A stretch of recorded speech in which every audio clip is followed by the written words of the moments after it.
Hey there, wire weaver. Have you ever struggled to resize or repurpose your wire jewelry designs? I have a few tricks for scaling any design up or down, and once you learn those tricks, you'll know exactly how to repurpose your jewelry designs. I recently made these wire-wrapped heart hoop earrings, and I love this design so much that I decided to scale it up into this pretty sweater pin. Today we're going to make the heart-shaped pin together, and as a bonus, I'll walk you step by step through my process for scaling a lightweight earring design like this into a much heavier pin like this. My name is Wendy and I'm the wire weaver behind Door 44. If you want to learn to make wire jewelry, this channel's for you. As always, you'll find a complete list of tools and materials for this project in the video description below. Let's get started. To begin with, I'm going to start with 14 gauge wire. This is dead soft solid copper wire, and I get all of my wire from Rio Grande, of course. So I'm going to start with 8 inches of 14 gauge wire. So let's just go ahead and measure that out and mark that there at 8 inches.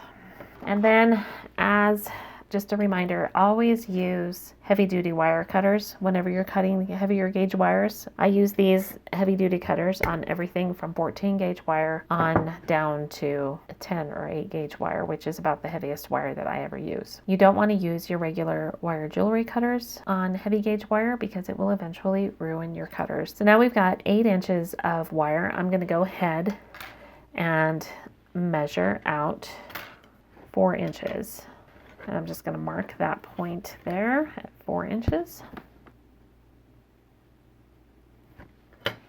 And then I'm going to take my flat nose pliers and fold this wire in half. So if you saw my earring tutorial last week, my heart hoop earrings, we're forming this heart exactly the same way. I'm just following that same process. So I'm just going to go ahead and fold this wire in half and until I get a fairly tight bend there. And then I'm going to go ahead and squeeze that gently just a little bit further closed. I don't want to close this all the way because again, we're going to be wire wrapping on this piece. So I want to keep enough of a gap there that I can get my weaving wire in easily. And then once you've folded your wire, you want to go ahead and just grab on to that wire, just the very tip of the bend. Just grab on with your flat nose pliers, and we're going to gently bend one of these arms one way to the right and one arm to the left. And you don't want to put too heavy. Try not to make a sharp bend there. We want just a very soft curve because we're going to go ahead and form these around our ring mandrel next. Now on my earrings, I originally used a size 5 on the ring mandrel. I'm just going to go up 2 steps here to size 7 for this one. So this is going to be my smaller curve of the heart. This is an asymmetrical heart, so both of the curves are a little bit different size. And I'm just going to bend that around. I'm just pressing this tightly against the mandrel with my fingers, and I'm going to bend that wire around to form that first curve of my heart. So this will be the stick pin part. And then this side here is going to form my hook. And for the earrings, I used size 10 on my ring mandrel, so I'm going to bump up to size 12 in this case. And again, I'm just going to position that fold right on the size 12 mark and just fold that around. And there's my heart shape. And you can see it's a little skewed, little off center, and that's okay. We're gonna play with this a bit as we continue to form and shape it. So now that I've got the heart mainly formed, I'm gonna add just a little bit of a curve here to this piece. I want it to just come in a little bit. See how I did that? And on this piece we can do the same thing, only we don't want this to be as dramatic. We just want a very gentle, soft curve there to the inside. And there's our basic heart. Now, on the earrings, I hammered both sides of the earring because I really wanted to stiffen that up. In this case, 14 gauge wire is pretty stiff, and we're going to add a 12 gauge wire here to this side, which is going to be our hook. So I don't need to stiffen this side up. This is going to be pretty strong all on its own once we add in that 12 gauge wire and we weave the 2 wires together. And also, I don't want to flatten this piece because when you're weaving heavy gauge wires, I think they look much nicer when you keep the wire round. So we're not going to hammer this side of our curve. We're just going to leave that wire nice and round so that we get this nice, pretty sort of sculptural line here. I really like the way that looks when it stays round. And we just lightly hammer the tip of this wire here. And then of course we hammer this curl here. In this case, we're going to leave our wire round everywhere except on this curve here. I just want to emphasize this curve a little bit. I want to draw that out and flatten it. So we're going to go ahead and do that next. And of course for this you'll need your bench block and a chasing hammer. And I'm just using my 3.5 ounce chasing hammer for this. This is the hammer that I use for almost everything. And yes, it will even hammer 12 gauge wire. You don't need to use a heavier hammer for this gauge of wire. Now, once you start getting up into 10 and 8 gauge wire, I do recommend that you use a heavier hammer. And in that case, I have a 5.5 ounce hammer that I use for those heavier gauges. But in this case, we're just going to go ahead and use our 3.5 ounce hammer. And again, I'm just going to hammer just this curve. I don't want to change the shape of any of the rest of the wire. I just want to lock in this curve to make sure that it's nice and hard and it has a good memory and maintains its shape. And I also want to draw that out a little bit so we get that nice sculpted look there on this side of the pin. So here we go, and I'm just going to use light drawing strokes to pull this wire out.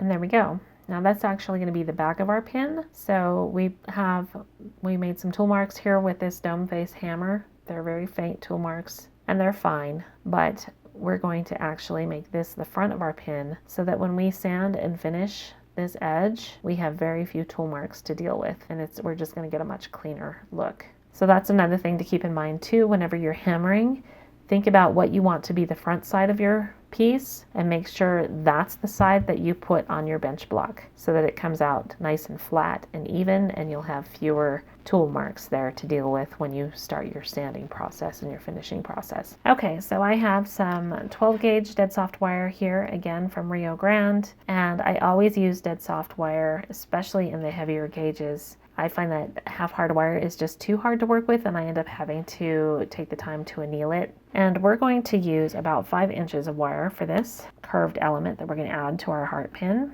So I'm just going to mark that. And again, I'm going to cut that with my heavy duty wire cutters.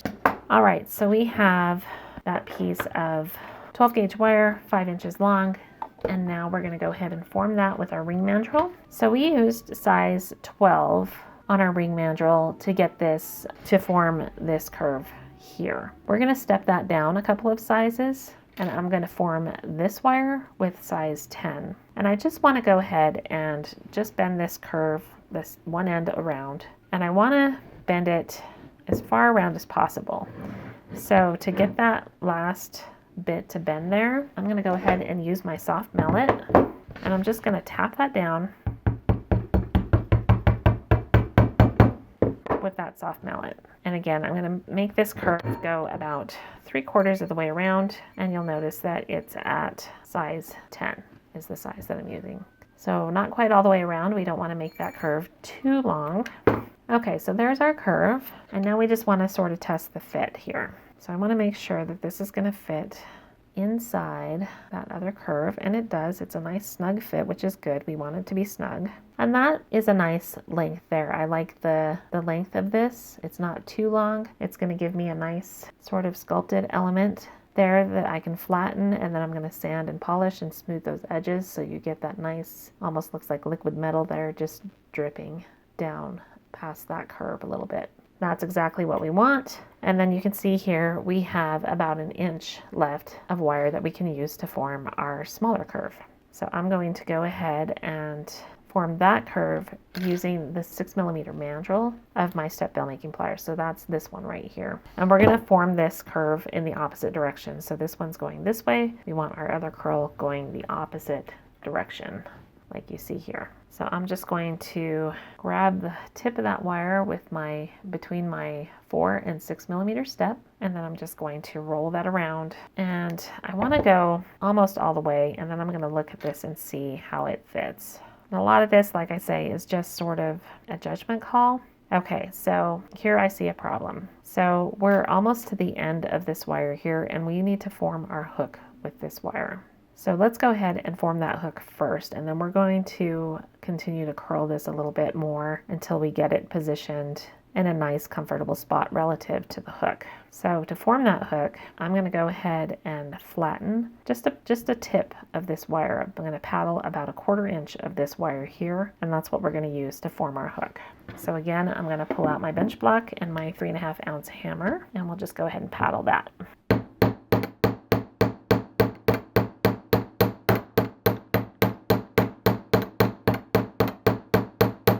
Okay, so you can see we paddled that, and now we're just going to smooth that off with our needle file. I'm just going to shape this paddle and get it nice and rounded and smooth.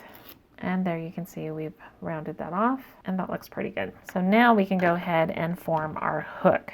So again, now you need to pay attention to where the front of your pin is. This is our front surface, right? This is the first surface that doesn't have the tool marks. So we hammered on the back, and this side is what was against our bench block. This is what we want to be the front. So our hook is going to be coming to the front. So in this case, we're going to tip the tip of the paddle. We're just going to bend it using our 2mm step on our step bill making pliers. We're going to bend it slightly back. And don't worry if your pliers slip off. They frequently do that, and that's okay. So you can see we made just a slight hook there. And again, that's just so that we get a nice smooth entry into our hook. That curved part just sort of helps guide the pin into position. See how that hook looks there? That's what we're after. So we bend it backwards first, and then I'm going to turn my bail pliers around. I'm going to put this 3mm step in that curve, and again I'm going to use the 2mm step to form the hook. So now I'm just going to bend all the way around, and you don't want to close this too much because our wire, 14 gauge wire, is almost 2mm thick. Not quite, it's about 1.6mm. So we want to leave enough of a gap there that we can slide our pin into that position comfortably, and that works out just about right. And at this point you can kind of, mess with your heart a little bit. You can kind of push that pin side through a little bit more so that we have a little bit more of a pin coming through, and that looks pretty good right there. And then I'm going to curve this just a little bit more too. I'm going to add just a little bit more curve to that so that it really locks into that hook. So at this point we're going to go ahead and file our pin into a point. So again, we're using this on crocheted knitted garments, so we don't want a super sharp point. You can see I have a fairly blunt tip there, but notice that I filed it off into a sort of a nice round point. Can you see that? I'm having a hard time getting that on camera. Not super sharp, but sharp enough that it'll poke through a knitted or crochet garment without being so sharp that it pierces the yarn. You don't want to split your yarn, you just want it to slide comfortably through stitches. So that's what we're going for, and we're going to go ahead and do that same thing here. And I'm just going to file this in sort of a pencil tip, and you can take advantage of the chisel tip that your cutter's left. So notice how I have that chisel. That's about the angle. I'm going to add a little bit more of an angle there, but that's about the angle that we want our whole tip to have all the way around. So we're just going to take our file at a deep angle, and we're going to work our way all the way around that pin until we have a nice even point with no flat spots or no, parts around the edge that don't line up. So we want a clean line going all the way around the pin. And again, you just always file in one direction and just keep working at that until you get a look that you're satisfied with. And this can take a while sometimes. It takes some practice. When I first started making pins, it took me a while to kind of get a good system of, making these pins even all the way around. It's not something you normally do, so it seems strange to be, sharpening wire into a point, but you just want to keep working at it until you get a nice rounded, softly rounded point. See how I did that? And I'll probably work on that just a little bit more to get it even. I'll do that off camera. Okay, now that we have our pin filed nicely and we have our hook done, we can go ahead and finish forming this shape here. So again, I'm going to put that into position, and notice that I'm quite a ways below that hook. So I'm just going to go ahead and tip this wire up a little bit, and you may need to use your nylon jaw pliers or your flat nose pliers to do that because this wire is pretty stiff. And then I'm going to go ahead and take my 6mm mandrel again, and I'm just going to keep rolling this wire until I get that curl into a position that I really like. Let's look at this again, and we can go just a little bit more. So I'm just going to put my 6mm mandrel in there again, and I'm going to keep rolling just a bit to about right there. Put that piece in place, and okay, that's just about perfect. So the hook fits right in that curl. And at this point we can trim this off, and I'm just going to find a point. I want to trim it off about right there, which is going to give me almost a complete curl, but not quite. And again, I'll grab my heavy duty cutters, and even though these cutters don't have a flush side, it's more flush on this side than it is on this side. See how that creates a really deep chisel? This is going to create a shallower chisel tip. So this is the side. I'm going to put that side to the finish side of my wire. And I'm just going to go ahead and cut that off. So you can see there we ended up with just about the right amount of wire. And we'll talk about that in the bonus section. I'll tell you how I determined my wire lengths and how I scale pieces, scale designs up and down to various wire gauges. Okay, so here's our curled element, and that's going to get added right in here. Let's see if everything fits together, and that is a perfect fit. So see how that hook is going to end up right there, just inside that curl. And I may go ahead and trim just a little bit more off of that tip because I'm going to hammer that, and as I do that, it's going to stretch a little bit. So let's go ahead and take off just a little bit more of that tip. Just going to trim off about 1/8 of an inch. I'm not taking off very much at all. And I'll bend that back into place. Now, as you're doing this, you're hardening your wire. So it's going to get, the more you mess with it, the harder it's going to get. And like I say, I try to avoid annealing heavy gauge wires if I can. So I'll usually work with it even to the point where it's maybe a little bit too hard. I don't recommend that. Try to mess with your wire as little as possible because every turn, every twist, every cut hardens your wire. And you don't want to have to anneal this wire. That's just a lot of hassle to get out the torch and the pickle and have to clean everything up afterwards. So that's a really nice fit. I love the way that looks. So at this point, I'm going to go ahead and hammer my 2 curls. I'm going to hammer this curve, and then I'm going to hammer just the tip of this a little bit just to draw it out and sort of give it some dimension. Okay, so let's go ahead. And again, this is a 3.5 ounce hammer. Nothing fancy, nothing super heavy. You can hammer 12 gauge wire with a 3.5 ounce hammer. Trust me, you don't need a lot of force. You just need a lot of light, even, calculated, intentional strokes. So here we go.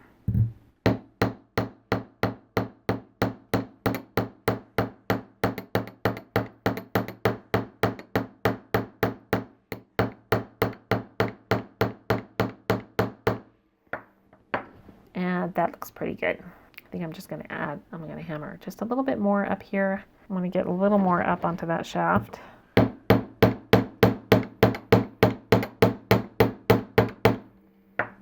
And there we go. That looks pretty nice. And then up here, we're just going to flatten that tip just a bit. I'm going to draw it out just a little.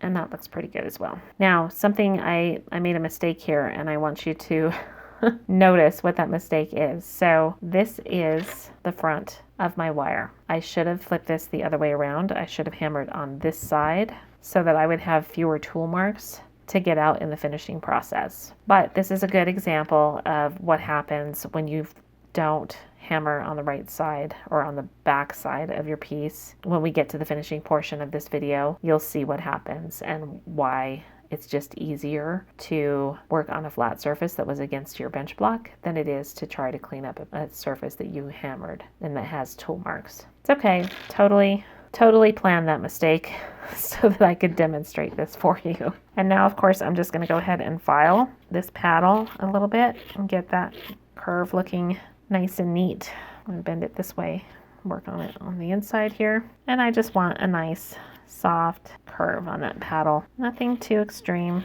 We just want it to look, again, sort of like a drop of liquid metal once we get it all polished and shined up.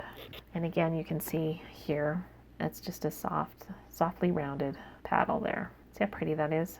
I love the way this looks. This is the fun thing about working with heavy gauge wire. You can really do a lot of beautiful sculpting. Now the challenge with heavy gauge wire is obviously it's more difficult to work with because it's quite a bit stiffer. And you also have to do a lot more planning and be really intentional about how you use your tools. So you know, because I hammered on the wrong side of this wire, we're going to have some tool marks to clean up, and that's going to take a little bit of extra effort. It's going to take extra time. And if you're in a production mindset, you're in a production mode, you're making jewelry for sale, you don't want anything that's going to take more time. So always, always, always plan ahead and make sure that you're hammering on the correct side of your piece. Now for this, we're going to go ahead and sort of sharpen this down, file it down to a point.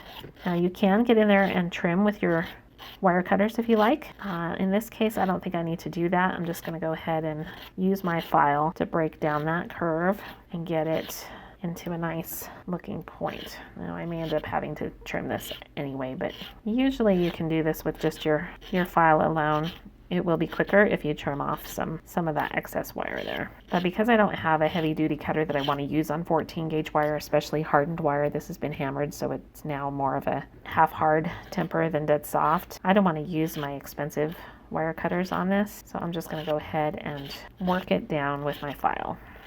And there we go, it's starting to take shape now. Now if you have trouble gripping a piece like this with your fingers like I am here, this is a case where a ring clamp comes in really handy. You can clip your ring clamp onto this piece, you know, either here or right here on this curve, and that'll help hold it for you. Or you can use something like your nylon jaw pliers to kind of hang on to that curve while you file. I find that I still have quite a bit of hand strength and I can still do this sort of thing with my fingers. So I tend to use my fingers as often as I possibly can. I find that tools kind of get in my way. Now notice too that I'm scraping up. See how I'm scraping the shaft of that wire there a little bit? Don't worry about that. We're going to wrap this. So any tool marks that we make here are going to be hidden, mostly hidden by the wrap. Now we are going to see a little bit of this shaft, so we can clean that up with sandpaper too, and we'll probably do that as we get closer to the finishing process. And that's what we're going to do next. I'm going to go ahead and just do a little bit more filing on this, and then when I come back, we'll start working with sandpaper to get everything cleaned up before we do our final weaving. Okay, so I finished all my filing. Everything now is roughly shaped the way I want it. And the next step is to go ahead and start doing some final sanding and polishing on these pieces. We want to get them as clean and as smooth as possible before we start doing our weave. So I'm going to go ahead and start on the heart shape first, and I just want to clean up this shaft here. I want to soften these edges, so I'm going to get them more rounded and smooth so we don't have that sort of sharp angular edge where we hammered. We want this to look really soft and sculpted. So I'm going to round off those edges using sandpaper and sanding sticks, and I'm going to also take out any deep scratches here. You see on this I made some pretty deep scratches with my file, so I'm just going to get in there with sandpaper and sanding sticks and clean that up. Now I recommend that everybody have 3 grits of sandpaper. You're going to need 800, 1500, and 2000. And those 3 grits will do just about everything that you need to do when you're working on wire jewelry. Now for heavier gauges, this pack of sanding sticks comes in super handy. This has a 400 grit stick, and I like to use that for shaping on heavy gauge wire. It just moves the process along a little bit faster with that rougher grit, and you can see these range from 400 to 3000 grit. I can do everything I need to do with these 3 grits of sandpaper, but this 400 grit stick comes in really handy for shaping, and that 3000 does a beautiful job of giving you this gorgeous mirror finish. So if you want to buy these sticks, they come from Rio Grande. This is not sponsored. I buy these with my own money. I just use them and like them a lot, and Rio Grande is the only place I've been able to find these. So again, these are listed in the description below. I have put a link in there to these, and you can buy them either in this assortment pack, or you can buy packs of 6 of any single grit. So I would recommend picking up at a minimum a pack of 400 and a pack of 3000. You'll use those a lot. I like to use the assortment pack Sometimes I'll just use these instead of sandpaper. Sometimes I use a combination of both, which is what I'm going to do today while I'm demonstrating. But like I say, the 400 and the 3000 grit come in super handy. And then the 800 to 2000, you can cover that with your sandpaper. So if you like these, I'd suggest maybe trying a sample pack, an assortment pack, see how you like them. And then if you do like them, you can buy individual grits in packages of 6. So I'm going to go ahead and use this 400 grit stick, and I'm going to start breaking these edges. So I'm just sanding right around that edge and smoothing off that corner. And I just want that to be more of a soft, even curve so that it looks almost like poured metal, like this was cast rather than formed with wire. Now the inside curve is a little bit harder to break with a sanding stick.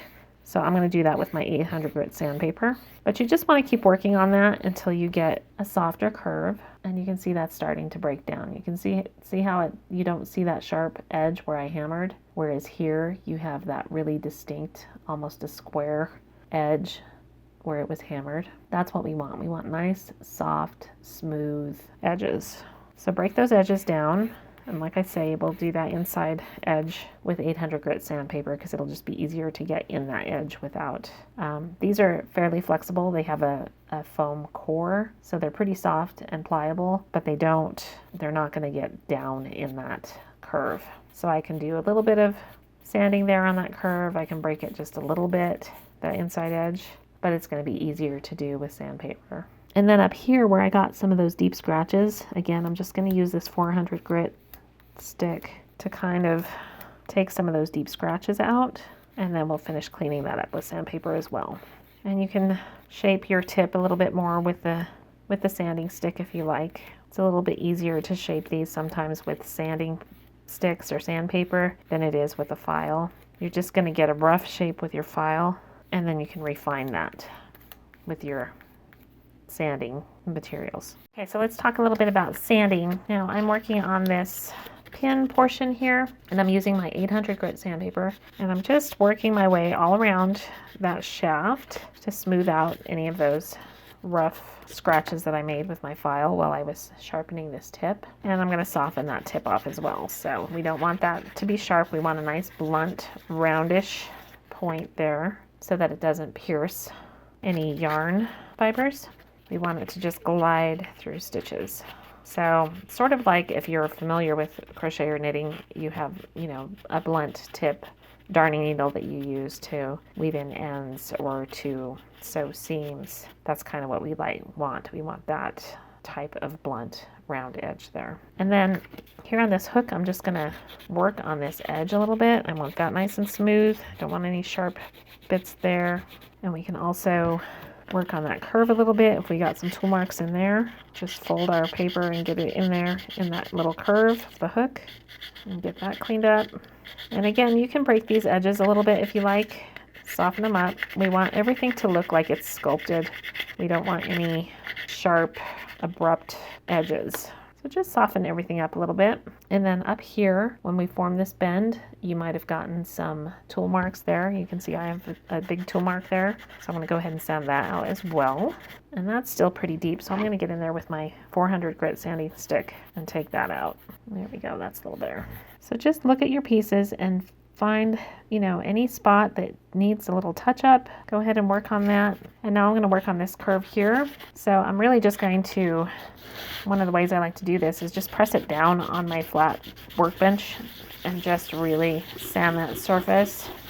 And then I'm going to get in there and soften that edge with my sandpaper, the edge I couldn't get to with my sanding board. So we're going to break those edges there, get them nice and soft and round. And again, you just keep working at this until this piece looks nice and clean the way that you want it. And this is looking pretty good. You can see I made a little bit of a flat spot on that point there, so I'm going to soften that up. My sandpaper. The sandpaper will bend around that wire a little better than the sanding board will, so we won't get that flat look there. See how we took that flat part out? Needs just a little bit more work on this edge. And this is the messy, dirty part of the process.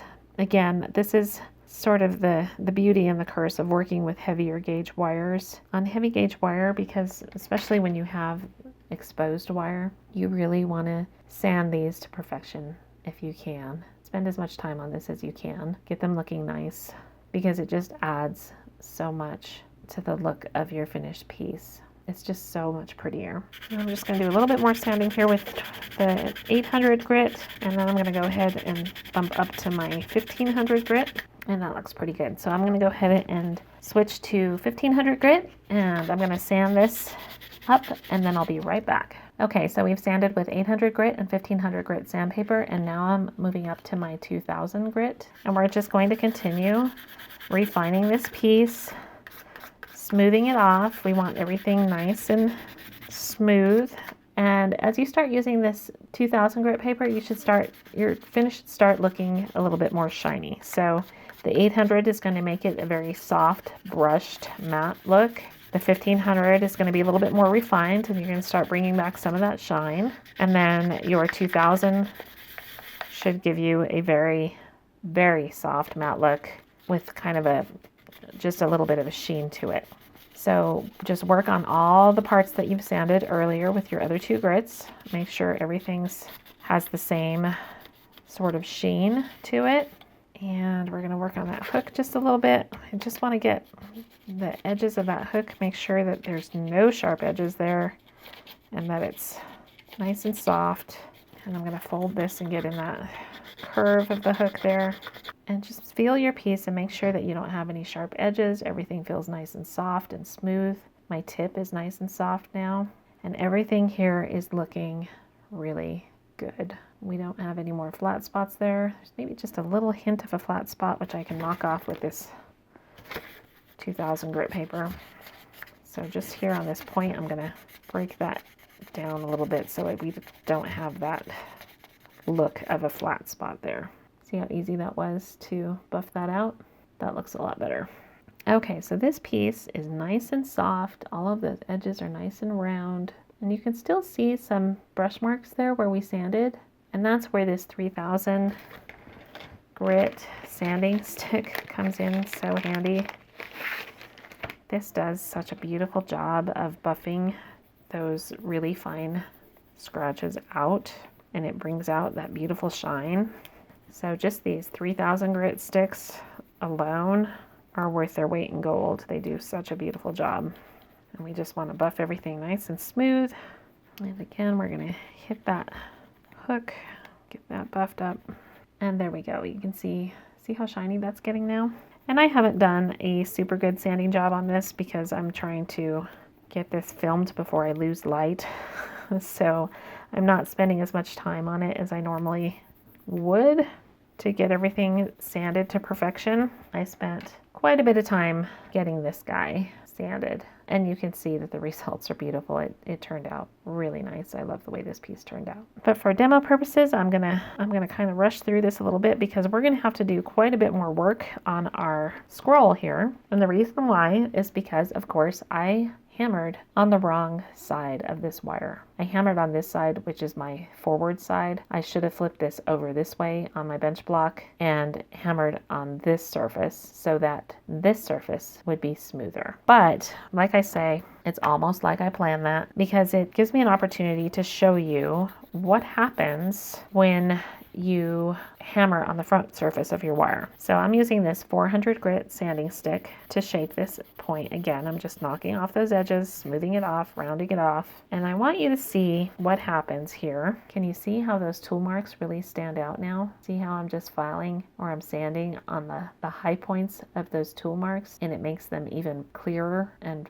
easier to see. This is what you don't want. This is why you always want to position your wire so that your finished face is against your bench block. Otherwise, you end up spending a lot more time working to sand out those tool marks. Now, if you If you wanted to, you could texture this. I don't think this piece would look as good textured, so I decided not to texture mine. I want a nice smooth sort of liquid metal look. So I'm going to be spending quite a bit of time getting those tool marks out. Can you see how much they stand out now? And I'm going to have the same issue down here on my smaller hook. So as I begin sanding and shaping this hook, you can see those tool marks really starting to stand out, and they just become more and more apparent as you're sanding. So you end up having to take quite a bit of material off to get those tool marks out, and that may or may not be desirable. In this case, it's not that big of a deal, but sometimes you just don't want to lose much material,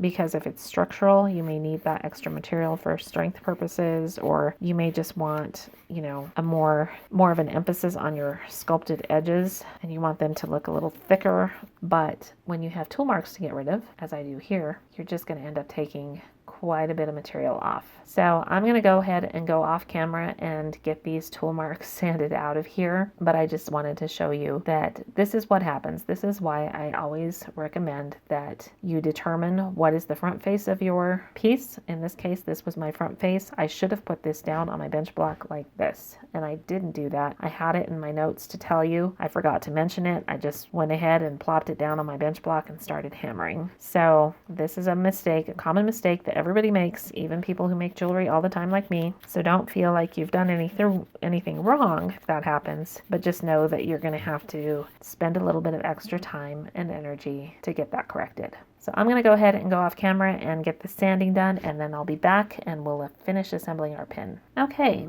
so I spent about 10 minutes off camera doing a little sanding and polishing, and you can see here, let me get my beading all so I can point this out to you. You can see I have just a little tiny bit of a low spot there. Can you see that little spot right there that's reflecting the light differently? That's a low spot from a tool mark, and I would have to, you know, continue working on that with sandpaper to get that out. I did manage to get this hook looking pretty good. I'm pretty happy with that. But this is what happens again when you hammer on the wrong side of your piece. So always pay attention to that.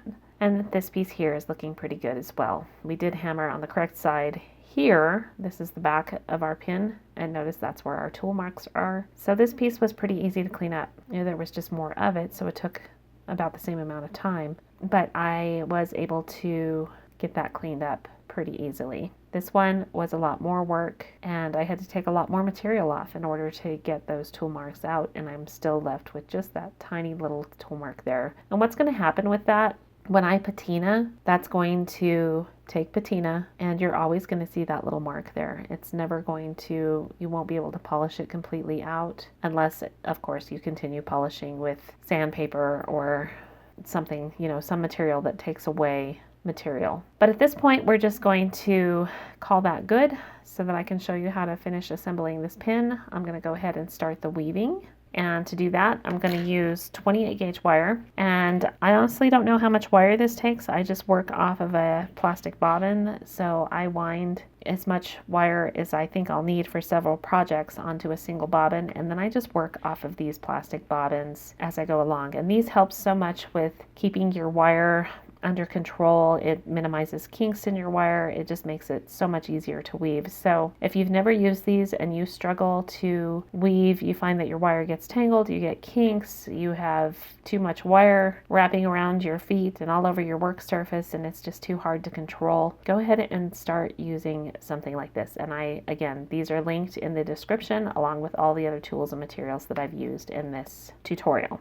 So again, 28 gauge wire. And we're just going to start, I'm going to put this wire behind, and I'm just going to start coiling it around this back portion a few times. And you can see I left just about an inch long tail. And I'm going to wrap about, I don't know, 5 or 6 times at least to get this secured before I start connecting my second piece. So that's about 6 wraps there.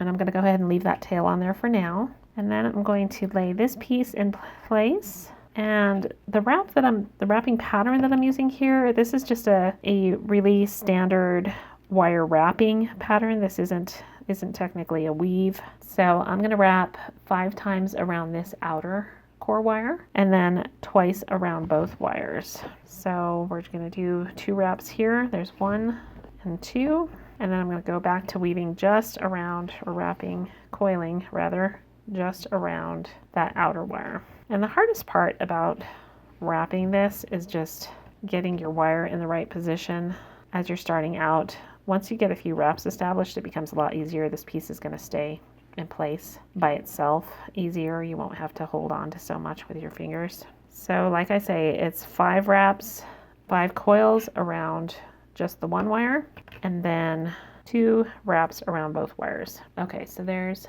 5 around the single wire, and now I'm going to go twice around both wires. And like I say, this does get easier as you get more wraps established. Initially, this curved piece is going to want to move around quite a bit on you, and you're going to have a hard time kind of keeping it in position. But just be patient and take your time. Working with heavy gauge wire is a bit more challenging. I consider this piece sort of an intermediate project because of the heavier gauge wire and because of the weaving. 5 wraps there, and then 2 wraps around both.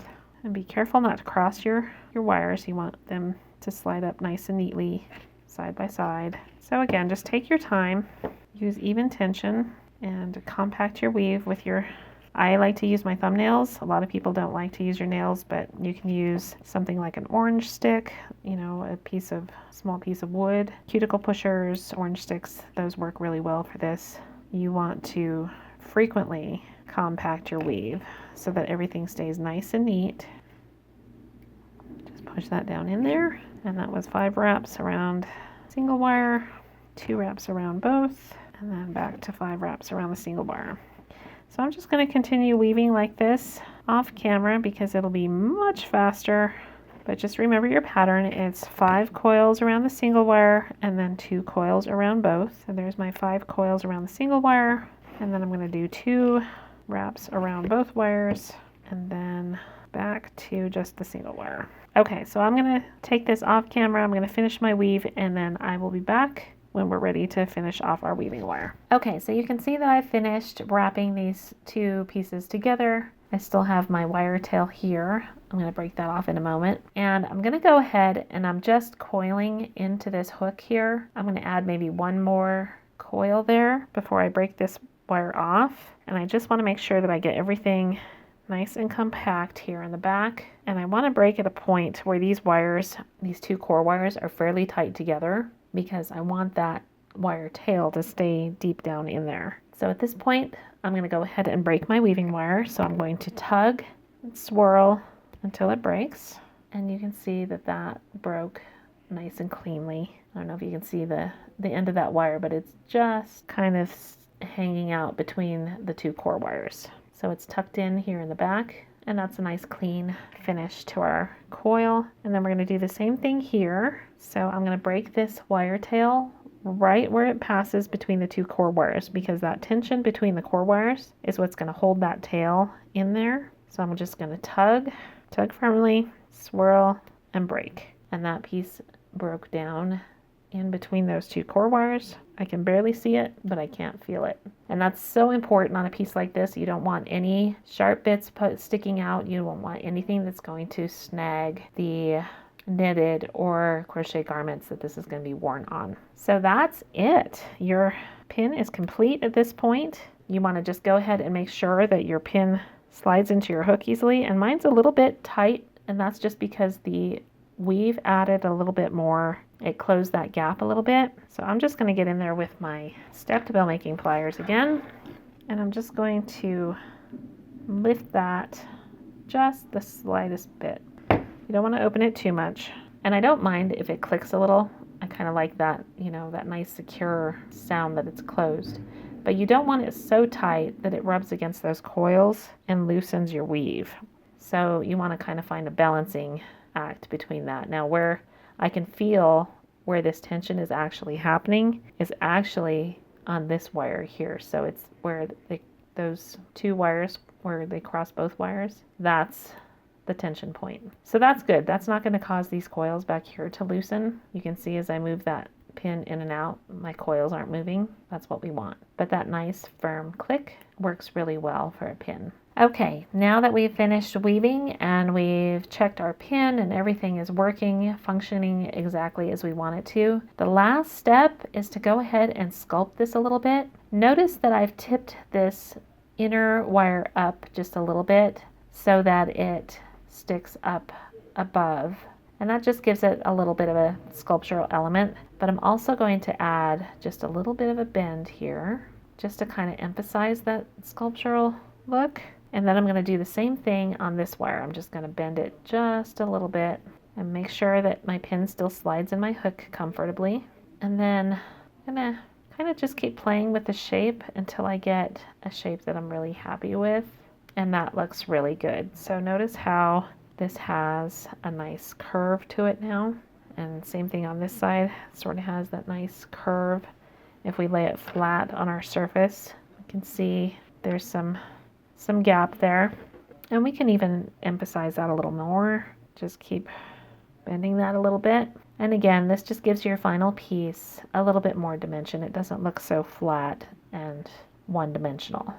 This is a 3D piece, so we want to make sure we take advantage of all 3 dimensions.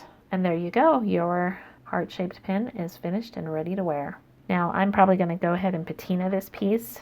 This piece has been patinaed, so you can see the difference there. This will look really beautiful in bright copper as well. It's just so much more difficult to maintain a finish on bright copper. So again, that's one of the reasons that I patina my pieces. I just find that the finish is so much easier to maintain. But if you like bright copper, by all means, go ahead and leave it as is. And of course, this pin looks beautiful in silver, brass, or bronze as well. You can use any solid jewelry wire to make this pin. So there you go. That's it for today. I do have a little bonus discussion. I promised that I would talk about how I got from 20 gauge earrings to a 14 gauge pin. So I'm just going to break that process down for you next. It's a simple 3-step process that'll help you scale up or scale down any jewelry design that you'd like to reuse and in a different application. Okay, now that we've made our pin, let's talk about the process of scaling jewelry designs either up or down. Now I have a whole video on this topic, which I will link up here in the upper right hand corner, and that video is going to go into much greater detail and show you specific examples where I sized a design both up and down several gauges. So go ahead and watch that if you're interested in learning more about this process. But the CliffsNote version of that process is just this. It's 3 steps. So the first thing you do is you decide what gauge you want to use. So originally I started with 20 gauge and 18 gauge for these earrings, and I decided that I wanted the pin to be 14 gauge. So I started with 14 gauge here, and then I jumped up to 12 gauge for this wire woven element. So I stuck with the same step in gauges, right? So we started with 20 and we added 18, and here I started with 14 and I added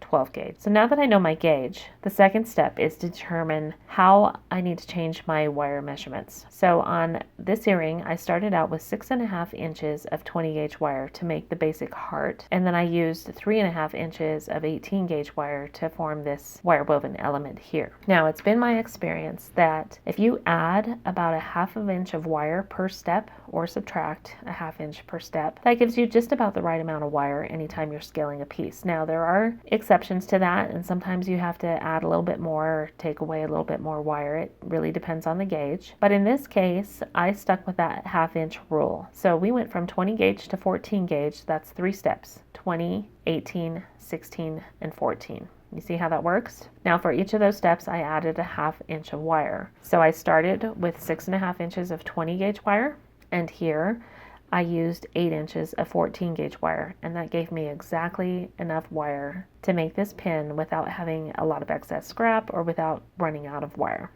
And then for the 12 gauge wire, I did the same thing. So I added 1.5 inches to my original measurement. So that was 3.5 inches. I added 1.5 inches. So that becomes 5 inches of wire that I started with on my 12 gauge.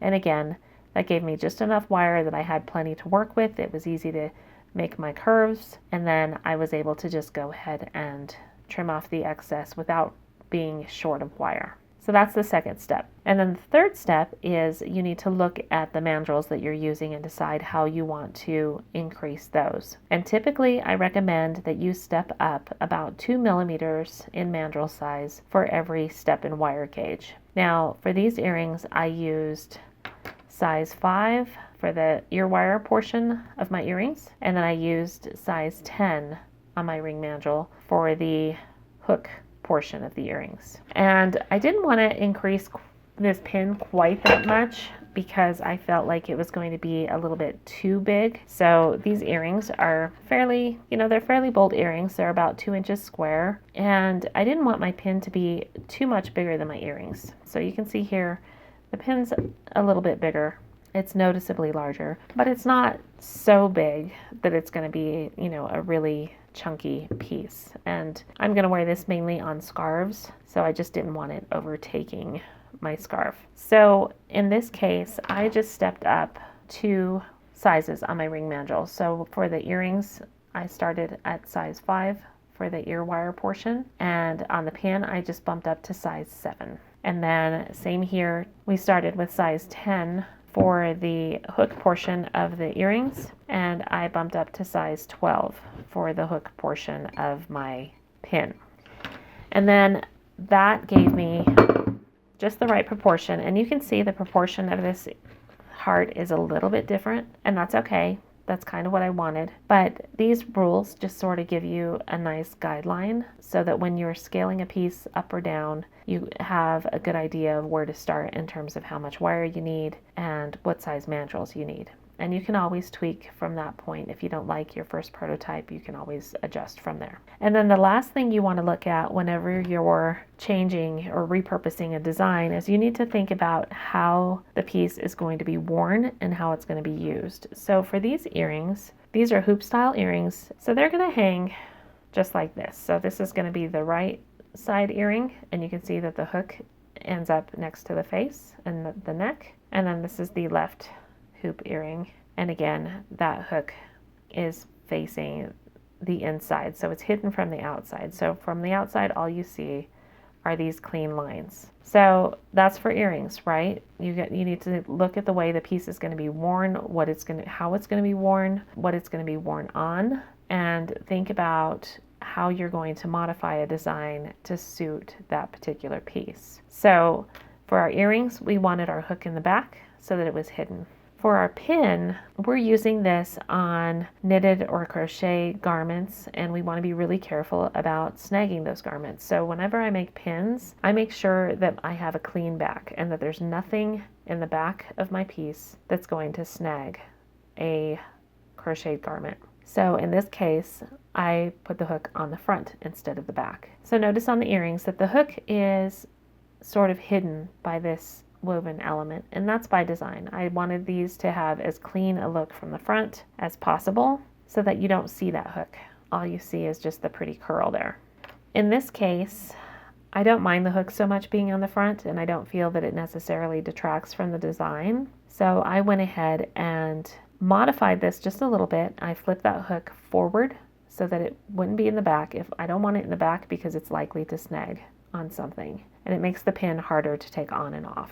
But if you look at this piece, that curl really sort of calls attention to itself and sort of draws attention away from that hook. So it's not an unattractive look at all. And also this piece kind of adds, we've got these lines coming across here. So this is a pretty finish. And this would have been a pretty finish for the earrings as well. I could have put the hook on the front. I just decided not to because I liked it better on the back. But keep that kind of thing in mind. Think about how your jewelry is going to be used, how it's going to be worn. In this case, we're using it on crochet or knitted garments, and how it's most effective in that regard. So that's it. Those are my 3 steps for scaling, and then that 4th bonus tip is always make sure that you are thinking about how your jewelry is going to be used and make any modifications necessary. In this case, I just flipped the hook from the front or from the back to the front. It's a pretty subtle change, but it's going to make all the difference on this pin and how it's worn. So that's all for today, wire weavers. I hope you enjoyed this tutorial. Be sure to come back next week, and until then, go make something beautiful.